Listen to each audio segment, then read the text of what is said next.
Okay, let's dive into one of the biggest, most mind-bending questions in all of theology, the relationship between God the Father and God the Son.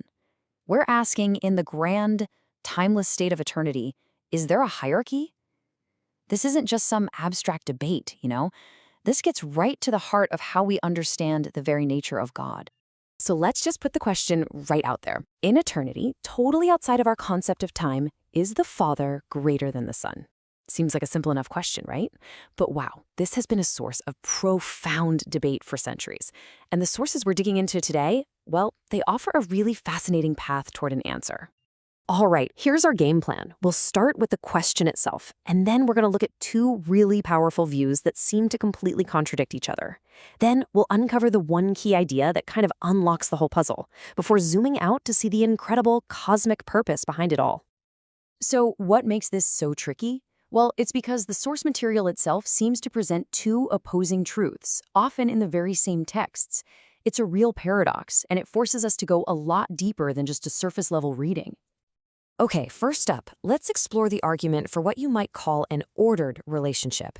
This is the view that even in a state of eternity, the Father holds a certain kind of preeminence over the Son. I mean, you can't get much more direct than that, can you? These are the words of the Son himself. And at first glance, you might think, well, okay, debate over. But as we're about to see, this is just one piece of a much, much bigger picture. The whole case for this view is built on this clear structure of origin and mission. The Son is sent by the Father, right? And he proceeds from the Father. And during his time on earth, in his human form, he actually receives life from the Father. It all really points to an ordered, even hierarchical relationship. And this right here, this points to the ultimate end game.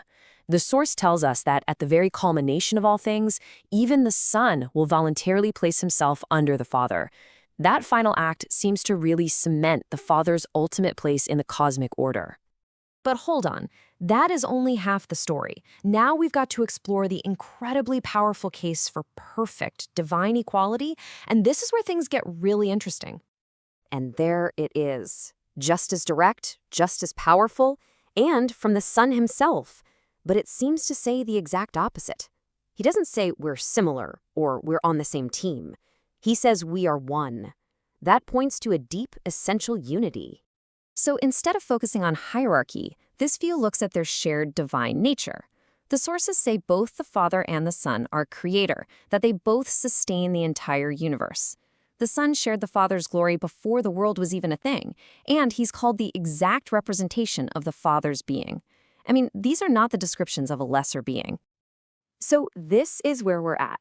Two crystal clear statements from the same person that seem to be in total opposition. How can the Son be both equal to the Father and also subject to him?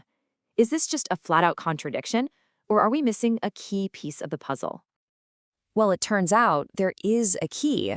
The source material argues that one single profound event, the incarnation, is what recontextualizes absolutely everything and resolves this whole paradox.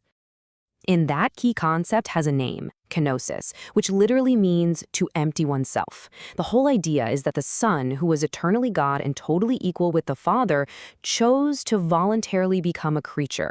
So his submission wasn't about his eternal nature, it was about a temporary role he took on for a specific mission.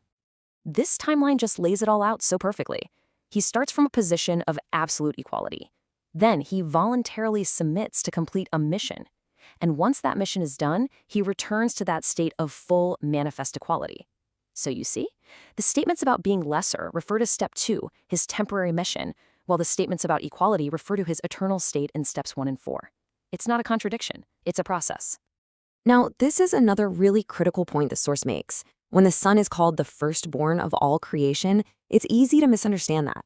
It's not saying he was the first creature ever made, not at all. It's a term of rank and role. He's the prototype, the perfect archetype of what humanity and all creation was meant to be. He's the blueprint, not the first brick. Okay, so let's zoom all the way out one last time. Why did any of this have to happen? What's the ultimate cosmic purpose behind this voluntary submission? The source material gives us this incredible cosmic townline. Right now, the Son is reigning in his role as the exalted human king.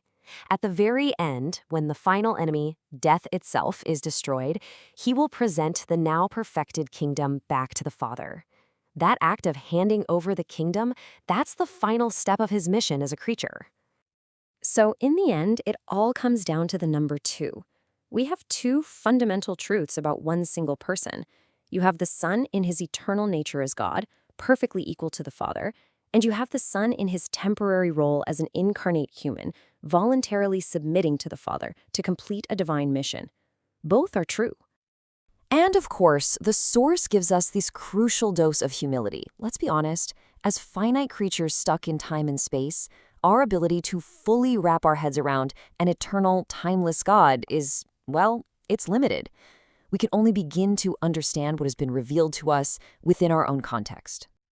And that leaves us with this final thought to chew on. If the ultimate being in the universe can express power not just through dominance, but through voluntary submission for a greater purpose, what does that tell us? What does this divine dance of unity, mission, and love reveal about the very fabric of reality itself? It's a pretty amazing thing to think about.